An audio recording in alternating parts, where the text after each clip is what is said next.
Queen Ansurek is the final boss of the Nerub'ar Palace raid in World of Warcraft: The War Within. In this normal guide, we're going to go over the basic mechanics of this boss. And if you're interested in the heroic changes to this boss, check the guide up here. If no guide showed up, that means I haven't gotten to it on heroic yet. So you're ahead of me. This is a 4-staged boss fight fought on multiple platforms, and each platform is going to have its own kind of unique gimmicks.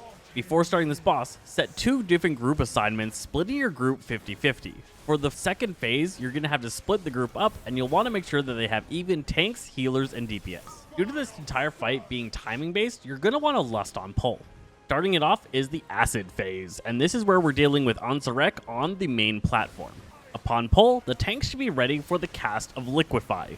This is going to put a massive debuff onto the current tank, increases all physical damage the target takes by 500%. Liquefy also causes an acid explosion, which will leave a large acid pool on the ground that will deal damage to anybody within it. This will also do a chunk of nature damage to all players. Immediately upon Liquefy, these tank swaps should occur, and we should move the boss out and away from that acid pool. Shortly after, she will cast Feast. This is going to be a massive damage attack onto the current tank. And then it'll put a heal absorb on the tank that's going to need to be healed up immediately. It's recommended immediately after the Liquefy taunt to pop a cooldown in preparation for this incoming hit.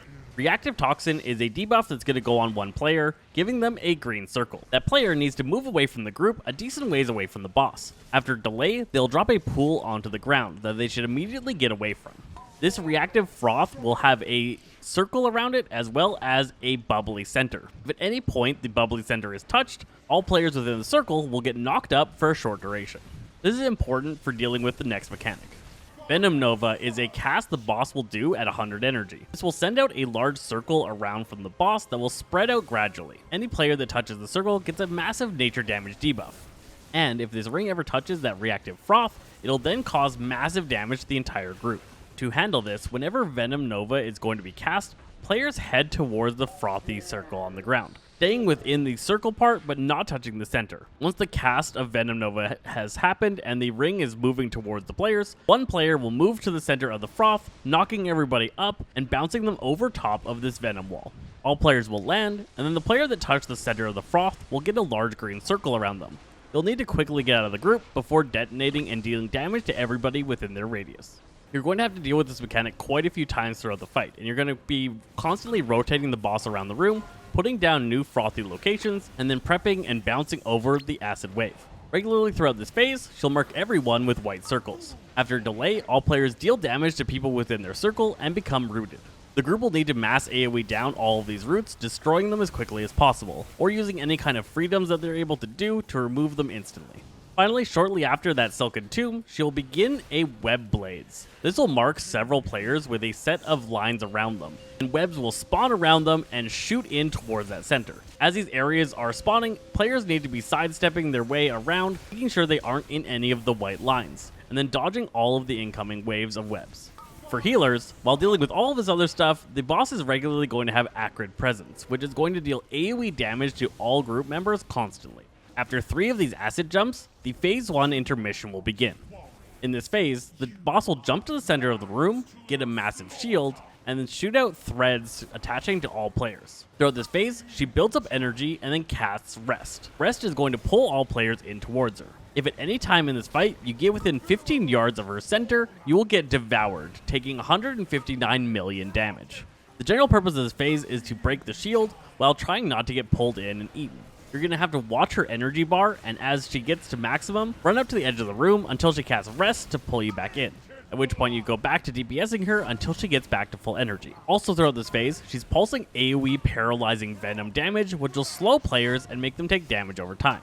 She's also sending out paralyzing waves of extra acid that you're going to have to be dodging. Every time you get hit by one of these, you get more stacks of that paralyzing venom. Upon breaking the shield, phase 2 will begin. Your 2 assigned teams are going to split up and take on the north and south side of the platform. An ad is going to spawn at these locations. These 2 Void Speakers can never get close together. If they do, they become immune to damage and pulse massive damage to the entire group. Interrupt their Shadow Blasts before they get these things off, and then when they die, they're going to drop a Gloom Orb. This orb will pulse for a short period and then knock all players backwards. You need to line yourself up between this Gloom Orb and the platform behind you so that you get knocked back up and onto the next platform. Upon getting knocked up onto this platform, you're going to be dealing with some chamber guardians, chamber expellers, and devoted worshippers. Also, throughout this phase, the boss is going to be alternating back and forth between the two teams, casting that wreath ability and trying to pull you off of the platform. DPS should be focusing all their damage onto the chamber expellers first, avoiding the beams that they cast, which will knock you backwards and send you off the platform. Tanks should pick up the chamber guardians and hold them in the center of the platform. These guardians do a slight knockback onto the tank, and you can never be along an edge while holding onto one. These guys will also put swirls on the platform that if you get hit by will knock you back and can knock you off the platform.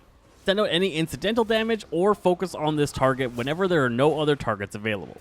Upon killing your first set of targets, you'll be able to activate these two pillars on your platform that will spawn a web bridge up to the next platform.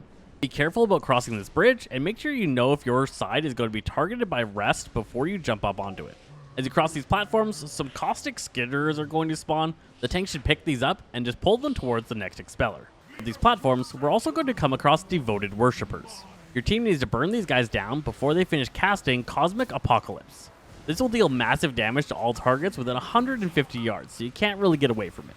With those adds down, we go up another web path and get up to the final platform. Here we're going to have another one of those Ascended Void Speakers, and we need to burn that thing down and then use its knockback to knock yourself up onto the final platform. When you land on this platform, she will begin a little bit of RP, which gives you an awesome burn phase. And then we begin the Void phase. This phase is similar to the first phase, but all the effects have a little bit of a tweak. Infest is a new debuff that goes onto the tank and should immediately cause a tank swap. The infested tank now needs to run out of the group, getting the purple circle out away from everyone. After a delay, they'll erupt and then spawn a bunch of gloom hatchlings. These are small adds that are going to need to be slowed, stunned, and killed before they reach the boss, who they will mad dash towards. If any of these hatchlings get to the boss, it buffs their damage by 20% per hatchling and does a pulse of AoE damage. This is a high priority for DPS, and you should put slow fields or any kind of effects that you can between the boss and the tank when this effect occurs. The tank that was not infested will get targeted by Gorge. This will deal 1.2 million damage every half a second for 2.5 seconds. And each of these strikes increases physical damage taken by that tank by 35%. Each of these strikes will also cause several swirls to erupt out of the tank, and players are going to need to dodge these. The tank getting gorged needs to pop a huge cooldown, take all of these hits, and then the formerly infested tank needs to taunt. In this phase, she's going to mark 2 players with Abyssal Infusion. This will be a purple circle marker. After a delay, those players are going to explode for damage around them and leave a conduit on the ground beneath them, which they need to quickly get away from. Upon touching one of these conduits, you teleport to the opposite conduit. When you cast Frothing Gluttony, a dark ring will appear on the edge of the platform and slowly move in towards the center. This is the mechanic that we need these conduits for. We need to place one of the conduits on the outer edge of the platform and one on the inner edge. As this circle approaches, all players move towards the conduit on the inner edge. Wait for the band to pass the outer conduit and then touch the center of the inner conduit to teleport over to the outer one. This will teleport you over top and past that dark band and avoid all of the damage from this massive attack. After the ring finishes, the conduits will collapse. This will send out some swirls, as well as drop some void zones on the ground. You're going to have to rotate around the room to give yourself more room.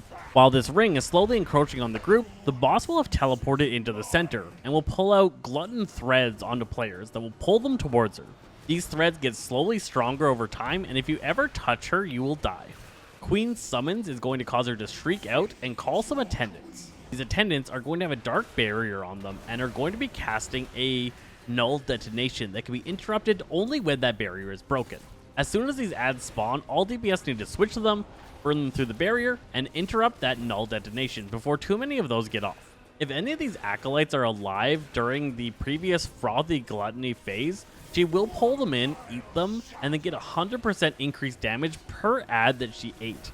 This is almost certainly a raid wipe, so you have to make sure these ads die. After the 4th set of the Dark Conduits occurs, the boss will begin a soft enrage, constantly casting that Frothing Gluttony phase until all players are sucked in and killed. This phase is an absolute DPS race, and you want to be dealing as much damage to her as you possibly can, while dealing with the other mechanics just to the absolute minimum.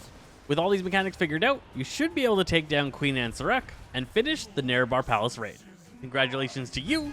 I hope this guide helps you figure out how to take down this boss and gets your raid this awesome kill. I'm Zesty Fresh from Zaza Games. and we'll catch you guys next time.